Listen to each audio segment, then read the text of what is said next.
the different type of presentation of human life. So, can somebody read loudly, please, so we can. Go on. Another loud discipline. You're Consider the human world. See how nations have come and gone. They have been of all minds and purposes. Some were mere captives of self and desire, engulfed in the passions of the lower nature. They attained to wealth, to the comforts of life, to fame, and what was the final outcome? Utter evanescence and oblivion. Reflect upon this. Look upon it with the eye of admonition. No trace of them remains, no fruit, no result, no benefit. They have gone utterly, complete effacement. Okay, just before we go on, can we? There's two things. Can you go back a bit? Sure. There's two words that I want you to understand. So what's this one? Ever since. Evanescence. Evanescence. Sorry, evanescence. What is that? What does that mean? So okay, so evanescence is when something that quickly disappears. Yeah. Evaporates, right? Evanescence. All right. So disappear again. Put it next one. And there was another word here. Oblivion. Oblivion means into nothingness, into emptiness. Yeah, oblivion. And then there is another word. Effacement. Defacement. What does that? Effacement. What does that mean? Knocked out. Wiped out. Completely wiped out. Yes. Okay. Finished. So as long as we understand this, we keep going. Yes. Someone else. Tuli. Souls have appeared in the world who were pure and Oh, sorry, this is not actually in the text. Okay. Alright, Yeah. It must not be implied that one should give up avocations and attainment to livelihood. On the contrary, Can I say something? yeah, go ahead. Because this text has been changed to some extent. Can we say that here Abdullah is trying to say that many changes happened down the history, and because they were focused on the material things of life, nothing remain of that, and therefore we come to a conclusion that attaching to the things of the world has got no result. So he wants to say that, because otherwise the next next paragraph doesn't make sense. And this is the next paragraph. So we go to this one. Yeah. Alright, thank you. But it must not be implied that one should give up avocations and attainment to livelihood. On the contrary, in the course of Baha'u'llah's monasticism,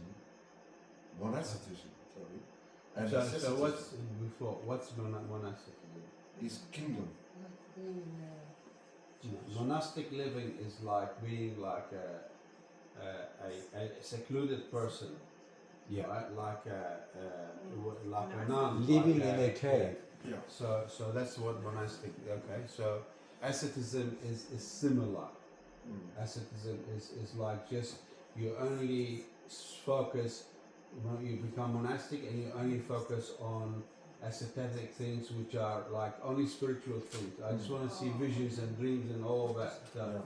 Like, so this is spirituality only. So he's saying, it's not, keep going. It's not sanctioned. Sanctioned means it's not Not prohibited, it's not recommended. Not recommended, not authorized by Baha'ism. Okay, let's go.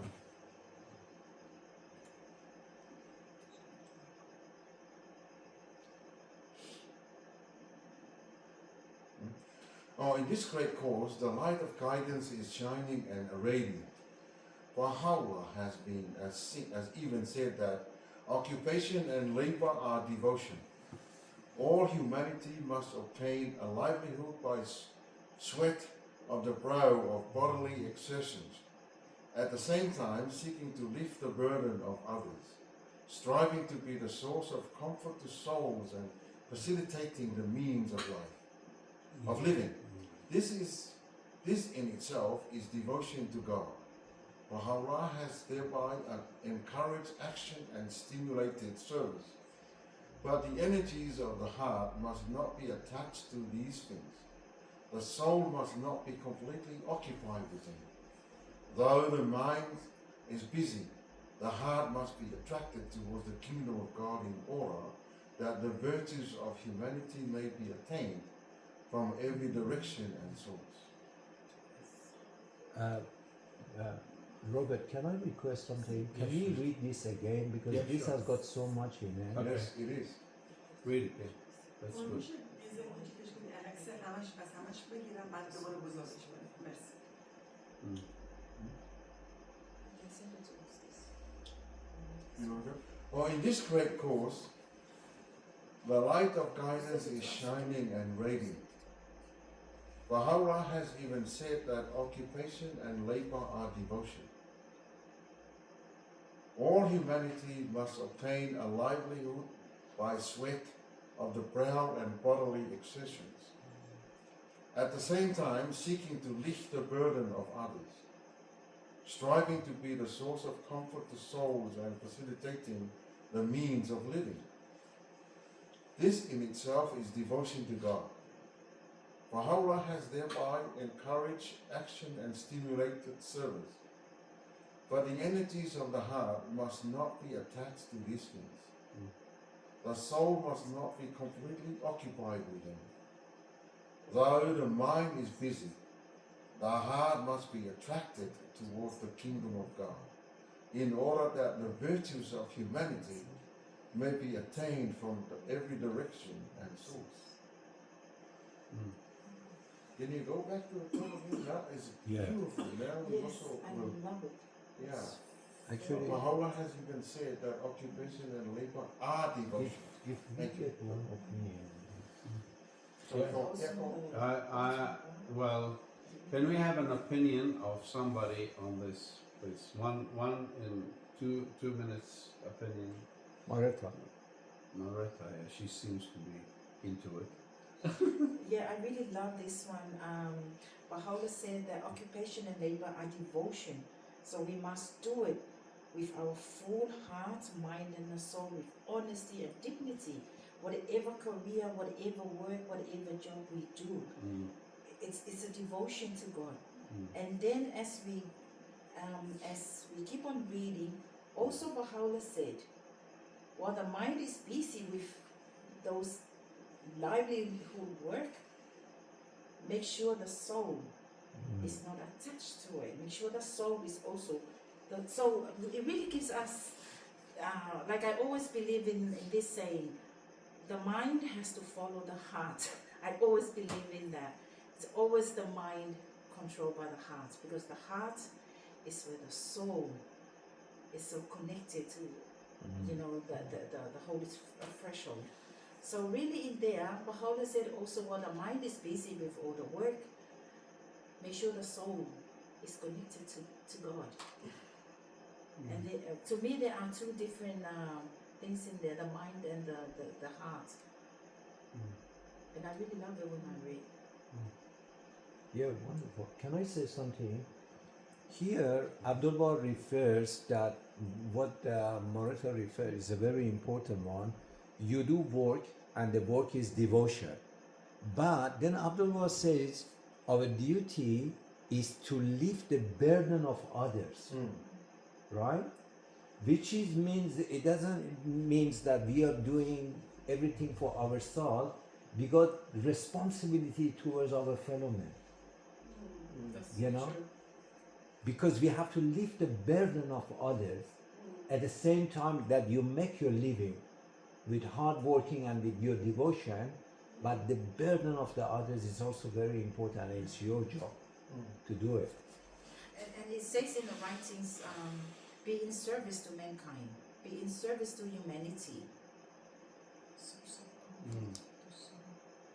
Okay, very nice. Also, it has to be mingled with spiritual qualities such as honesty, truthfulness, Absolutely. and all those qualities. Virtues. Yeah, so we need to perform our duties without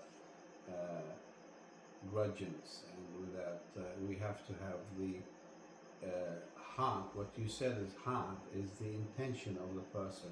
God looks at the intention of our person, of the person. I have said that I think before, but you know, there was Christian missionaries that went to Africa and gave you know, money and helped people, poor people, and they taught these people to do the right things, to love each other, and all of that, right? And the same mission, and that was their motive, was to encourage people to do good and to get closer to God.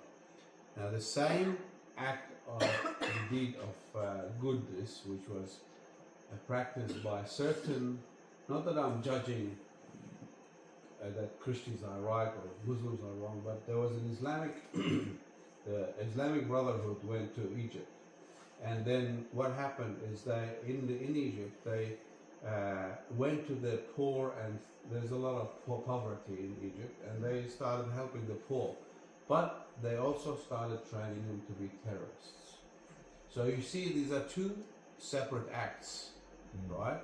Where they're both good, but the intention is wrong in one, and the intention is right in one. So we need to always know and test our heart before God, or in ourselves and with the Word of God, that are we in line? Is our intention from a good deed in line with it, or is there a different motive from us doing this good deed, right? So here we are encouraged to see our daily life and our efforts at work to be as serving God. Now that is also saying in the same as what Paul in Christianity is encouraging Christians to say. He's saying that you need to serve your all slaves. He's talking to slaves because the working class was slavery at his time. So slaves, if you're a slave, serve your master with all your heart as if you are doing it for God, right? So, and especially if your master is a believer, you do even better job for him. So, or you know, or the same job. So don't be partial with that. So basically, that's what we have here. Now,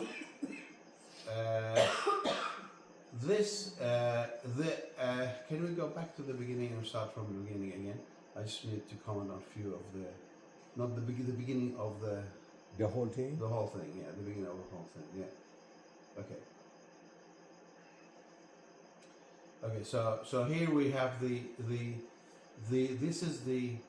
He's trying to make a separation in here. Consider human world. See how nations come and go and go on. So he's trying to draw a distinction between, right? Okay, you've attained all these things, but because you have not maintained the right intention in your heart and the right desire in your heart, you are just, the next thing he's saying, you are disappearing, right? What? What's the word? Effacement. No, Evanescence. like Evanescence. evanescence. And what does the psalmist say? The psalmist says a human in Psalms in the Old Testament or the Tanakh as we know it, Jewish people. So it says that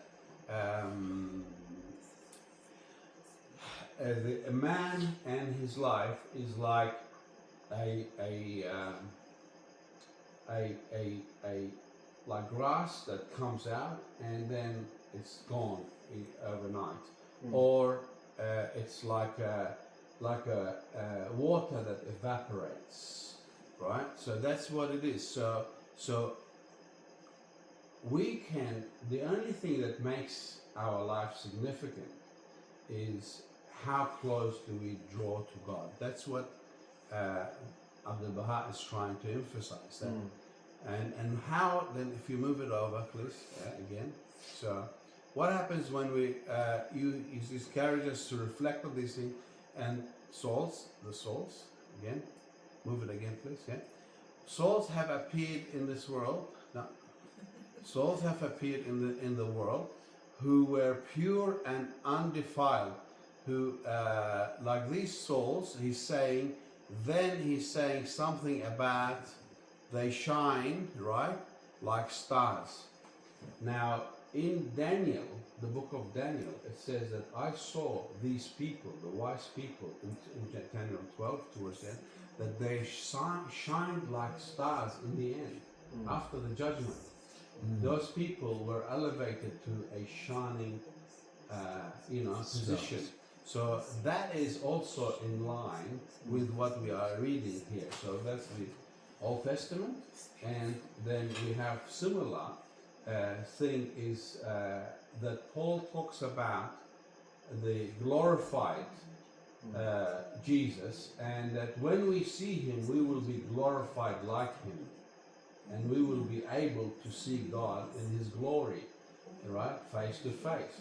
So that is similar.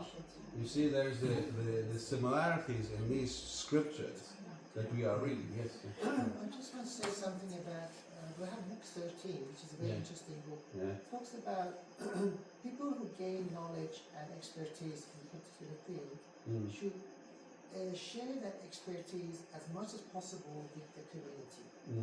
At the moment, the way things are working is those expertise there purely for gaining money for personal benefit, for personal gain. It's for personal gain. Yeah. But Baha'u'llah says you should not even talk about I'm a Baha'i or something else. You have to exert yourself, move towards agriculture, understand science of agriculture, help the farmers, and develop this new ways of agriculture, medicine, and help others and pull others with you up. Not now we look at like head of Qantas takes $6 million within and disappears. Yeah. And tomorrow in a program we'll talk about the fact that in Australia 5% of the people hold 50% of the wealth of the country, and the same in America 1% hold 50% of the, and the world 10% of the world people hold 90% of the world wealth in their hand. So this is where all this knowledge and expertise translates to personal gain. Yes. Yes. So yes.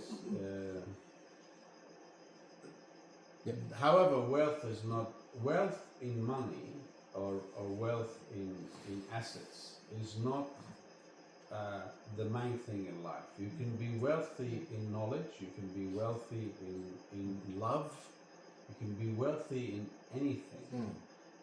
And any wealthy in money can be considered a poor person next to your love and next to your care and next to your so spiritually.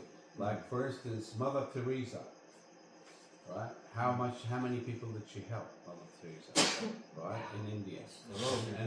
And was she rich? No, she was rich. She was rich in love.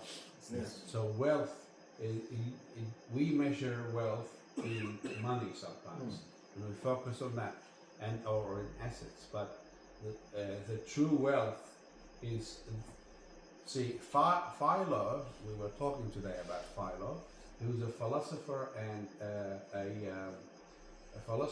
and a teacher of the Jewish people, the Greek Jewish people, and so he was in Alexandria. And he lived, say, 50 or 60 years before Jesus.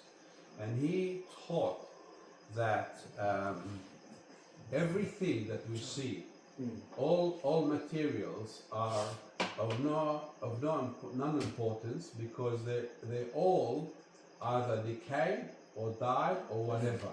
So even your body decays and dies, right? And anything that you see and use, right? They get broken through usage. Metal, gets rusted, and so basically, the only thing that remains is spirituality. That's what Philo says. So spirituality is a definite wealth that does not decay and stays forever. So we need to focus on that. So that's what we are encouraged to do. And how do we attain spirituality? In these verses is telling us that we are supposed to apply it in our daily life, at work. We have to be people who are not just seeking, not just being high in the spirit, right? Not what's the benefit? Like I've seen, I went to Rome, and I was in Rome, and we went and we saw this magnificent place of the stadium of Rome, the old stadium of Rome, the Colosseum, yes. And I went outside, and there was people, right? People who were begging, and one of the beggars was a Buddhist, a Hindu guy, and he was just sitting. He's elevated. He's one of those that is being able to elevate himself, and he was just holding on a stick, but he was sitting like this, nothing underneath him, elevated, right? Now, that's okay, but what's the benefit of that to humanity? Yeah. Right? He's elevated himself, and he's sitting there, and he's waiting for you to drop some money there for him. Okay? So, but how does that benefit others? He's high in the spirit, he's achieved that, which is great, that he's able to do that, and it's marvelous, it's something to look at, but what's the benefit to humanity? How is he benefiting humanity by just displaying that? Is that some great thing that we should look at and we should imitate? No. Right? If we all do that, what happens? Magic. No, but what happens if we all do that? Nothing will happen in this world. No. You will not have TVs, you will not have mobile phones, you will not have cars, you will not have advancement, because we are busy on spirituality only. So here is saying the real spirituality is being involved in the community. Is benefiting the community. That's what the real spirituality. Now, why was Moses important to God? It says in the Bible, even in the New Testament, it says in Hebrew, Moses was found to be faithful in all of his. Allah, it says, God said about Moses, he is faithful in all of my household. What does his household mean? The community that he was leading. He was faithful. He was serving the community with faithfulness. Yes. And that was the important thing about Moses. For God, if you're not serving the community, then you are not important. Because we are all his children. And if you're not serving his children, then you have distanced yourself from God. But one thing, can I say something about? Yes, sure. Because the Baha'I says, without the knowledge of God, no matter how much good things you do, Yeah. it's not worthless. Yeah, well, that's what we're saying. That's what we're saying. That spirituality is important, and focus on spirituality and focus on God is important, because it is, like Philo said, it's the only thing that remains. That's right. Right. So. Can I say something? Yes. We can give one example, like a bird needs two wings to fly. Yeah. That's Yes. right. Spirituality and the material. Materialism. Yeah. So and as I said it in the past, that in Judaism we take these physical things and make them spiritual. Yeah. And this is exactly what we're doing here. We're taking the physical things that we contribute, and we look. Work is from God. Why is work from God?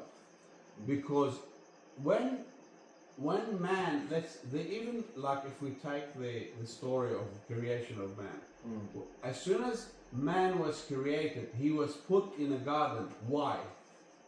Why was he put in a garden? To attend the garden, right? So he had work. He had work to do. He was attending the garden. He wasn't put in the garden just to sit down and enjoy. This is nice, but it says to attend to the garden. So now and then we have this thing about that when we put, as I said before, like any energy that we use, any energy that we get from food, it's all the food and the trees and all the nature has been given to us by God, and we eat and we have energy and we live. This breath that we have, that we breathe, right? That is life, right? And if we just close your mouth, close your nostrils, you're finished. There's no breath. The breath is gone, and the energy that we get, we have to justify that energy and that breath that we have given of life, and use it for something good. And the only good thing is to serve each other. And that's what it's telling us. Like Yes. through work, you serve each other. Yes. Yep, we got Well said. Marita can be. Yeah. We have forsaken the path of God. We have given up attention to the divine kingdom. We have not severed the heart from worldly attractions. We have become defiled with qualities which are not praiseworthy in the sight of God. We are so completely steeped in material issues and tendencies that we are not partakers of the virtues of humanity. Wow. Continue. Yeah, continue. Little reflection, little admonition is necessary for us to realize the purpose of our creation. What a heavenly potentiality God has deposited within us. What a power God has given our spirits. He has endowed us with a power to penetrate the realities of things, but we must be self-abnegating.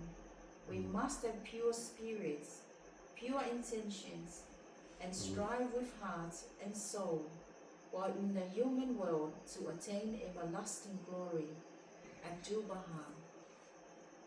Robert, can I request you Sure. read this once again, because this is That about would be a lovely, lot. please.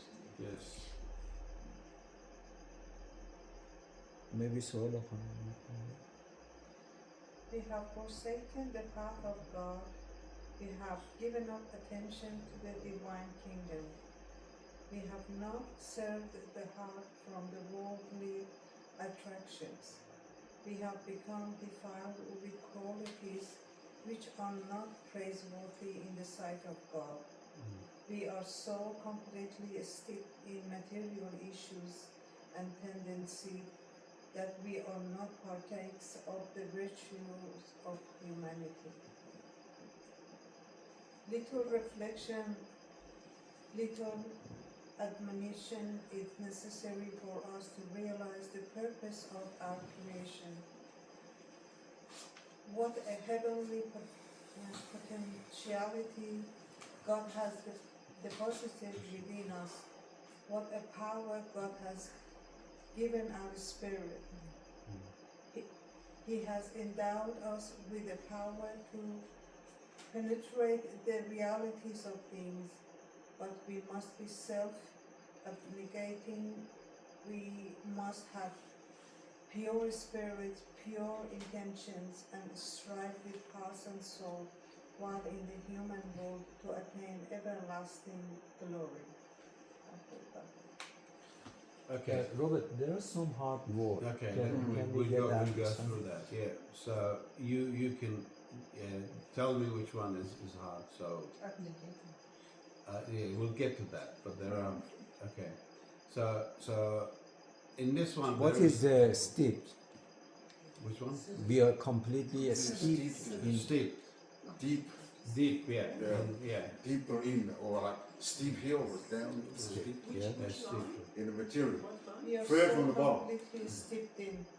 Yeah, God, we are completely steeped in Steep. material. So we are Material. deeper in. Deep. Yeah. Deep in. Yeah. Yeah. Okay. Now what else? What is admonition? Admonition. That's right. Yeah. Correcting or being told off. Admonition. Right. Yeah. So. Correction. Yeah. Correction. Yes. And Potentiality. What's a potentiality? potentiality. Yeah? Capability. Yeah, it's the capacity or the ability of doing things. See, potential is not necessarily experience, and not necessarily like. So you got potential. That means you have something that you can contribute. You are there, but you're not there yet. You have to develop it, work on it. So potential is not a complete skill. It is thing to be developed, right? So that's what is self-abnegating? Steadfast. No, it's not giving up. No, abnegating is when you give up things. Give up. Yeah, so you give up, you abdicate. Detach. Renounce Renounce. it. You reject it. Yeah, because you are, So you have to check what is stopping you, and let go of it. So here it's a continuation. So all of this is the continuation of what he spoke before about, which is before this. Can we go back? Right. So we have forsaken the path of God. So that's what we have to let go of. We have to let go of forsaking the path of God. We have given up attention to the divine kingdom. So this is the beginning, and towards the end he's telling us you have to make sure you let go of these things, right? So we have become defiled with qualities which are not praiseworthy, right? We have to let go of that in the sight of God. We are completely steeped in material issues which are temporary, right? We're not focusing on spiritual matters that are eternal, right? So and material and tendencies that we are not partakers of the virtues of humanities. So what are the virtues of humanity? Like being a human, a normal human being, not an animal. That's we can attack each other, but a human being, knowing how to treat each other in kindness, love, respect. So the virtues that we know, the good things, the good attributes of a human being. All right. So so this is where we are. So we need to reflect on everything that we do and admonish ourselves. Yes. Now, in the New Testament, it says that those who judge themselves will not be judged, and vice versa. By the judgment, Jesus said in chapter 7 of Matthew, he says, by the judgment that you judge, you shall be judged also. Right? And by the measure that you measure, it'll be measured back to you. So we have to be very careful when we see something or see a person who's reacting, who's doing something, and we pass a judgment on them, because that judgment will come back to us. God will put us in a position where we will be doing the same thing, and then that same judgment will be ours. Because so why we shouldn't be people who judge? Right? Just remind me, I'll tell you something about justice later on. Well, so we shouldn't be people who judge because the only real judge is God. The Almighty God. Because we are not perfect as well. That's right. But nobody judges except God. Yeah, that's right. So what did you want to say? I'll tell you later on. Okay, no worries. Okay, we keep going. This is beautiful. Sorry, just gonna interrupt it. In the beginning, it's asking. Our question is, why are we giving up the way of God? Yeah. Why are we giving up the? This is what it says on the beginning. Yeah. Right. Yeah. And then in the end, it tells us because of the material world, where we're living in, it's what is killing us, or we forgot about the Almighty because of that. You remember when we spoke about just on verification to what you say. Remember when we spoke about the hearing God, and what chokes hearing God Yeah. is the material world that we and the worries of the world, Yep. and so that chokes the hearing of God. Remember that sower example that we discussed a few weeks ago? Yes. Yeah, and the sower went out to sow, and That's correct. and somebody, Yeah. some of the seed fell Fell in between hard the rocks ground, instead. yeah, Yeah. and some came, and it became fruitless. That's correct. Although it was like a plant, but fruitless. That's right. So that's what, when we focus on material things and we are believers, we become fruitless believers. That's right. We are not spiritual believers because we have no spiritual benefit for anybody, not even for ourselves. Sorry, I'll just quickly give you an example of that. Yeah. I told you on the end of that last week, there are so many Muslims, so many Christians. They call themselves Muslims and Christians by name, Yeah, and they don't practice their faith. That's exactly that's what it true. means. yeah, By name, sorry. yeah. That's good. Yeah, that's good. Yeah. So So these type of people, we can find it in All over the every- world, all everywhere. over and in Yeah. Any all faith. religions. Any religion. Yeah. It's not Any faith. only from Muslims. I can't, but I'll tell you what Abdul says later on anyway. So come on. Yes, please go ahead. Go ahead. yeah, so God has given us our spirits, right? He has endowed us with a power to penetrate the realities of things. So where do we get that power to penetrate the reality of things? Rational soul. Huh? Atobah says rational soul. Okay, but how do you get the rational soul? It's rational. Right. Okay. So, just to quickly say that I'll make it. I'll answer it. Is that if we focus on the power, right, of that we have is to penetrate realities of things is by the spiritual words that we read Yes. and believe. Without these spiritual words, if we don't believe the spiritual words, we are powerless. We have to take these spiritual words and live it and apply it into our life, and that becomes a power, right? To what? To penetrate the realities of things. What are the realities of things? Are the spirit world, is the eternal world, is the God world. We get in tune with God Himself, right? Yes, sir.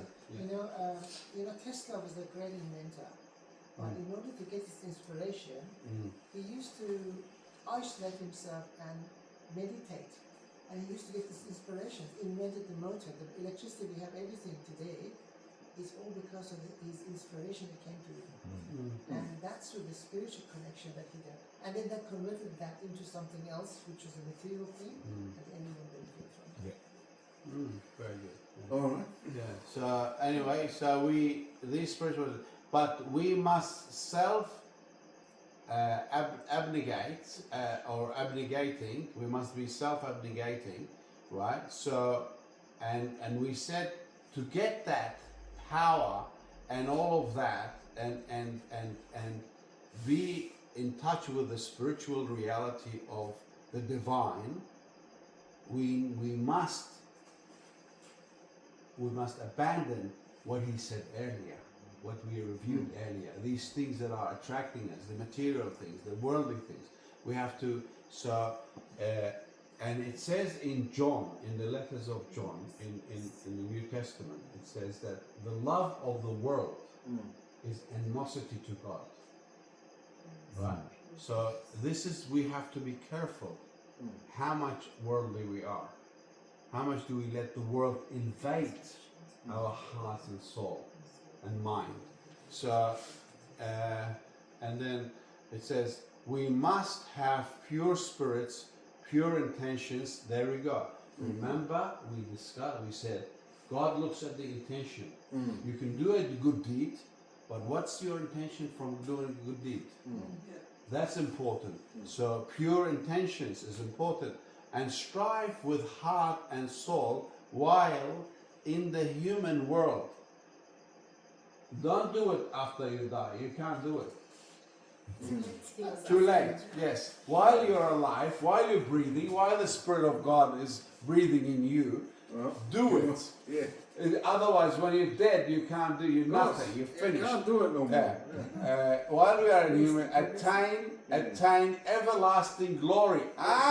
If I do it in the human world, I you will can attain attain, everlasting glory. I will shine, like he said. Yes. That's the end result. Yeah. That's our aim. Of course. Yeah. Isn't that what the purpose of our lives is, according to the Baha'I writing? Yeah. So, that's great. Thank you very Thank much, you. Robert. Can I Thank you. add Yeah. Beautiful. a point as well? Yeah. So in doing things, also we should not, as we said, the intention is very important. We should not have that intention to be like having good position or good place in the next world when we die. So we just do it because Yes. God wants us to do it. That's because right. we love Him. We Yes. do it. That's right. That's so So true. because if we do it for next world, that's not a good intention as well. No, Yes. It's no, like so, trading. yes. Trading. Yeah. We do this, you give us this. No, that's not. But that's see that we went through that. Yes. That we are placing God first, Yeah. and It's then good to know and that, then but we yeah. should be careful not No. to make that as intention. Like, Yeah, Well, that's we right. didn't Our want- intention is not it good. was just- That's why it says in there. That's the aim, not the The intention. purity of Yeah. our The heart. aim, is not the very- intention. yeah. Yeah. The heart The aim must is be different. pure. Yeah. Yeah. So It's pure. then Yeah, thank you. Yeah. Thank you Sorry. very The much. purity, Yeah. the purity of Purity. our heart and our Yeah. spirit is That's also right. very Very, important. very important. So when we have pure heart, Mm. everything is beautiful Yes. and radiant. Yeah. No expectations of reward, no expectations of like I'm going to attain the everlasting glory because I'm a good person. That's true. But having the purest of the heart Mm. is the key to all. You know, Jesus in the Sermon on the Mount. I'll get back to you. No, it's all right. Yeah, We'll finish anyway. Jesus in the Sermon of the Mount, he said, "Blessed are the blessings," as he said, "Blessed are the pure in In the heart, heart. For because they can see God. they see God face to face." For they can see Yeah. God. Yeah, face to face. That's how. If you're pure in heart, you are seeing God. You know Matthew what? number I've had places. I've had people who are pure in heart, and they came and told me, "I saw a dream about you doing this and this and that." I said, "How do you know that?" Yeah. Have you seen the Bible? Thank you. Thank you, Thank you. friend. Wonderful. Thank you. Thank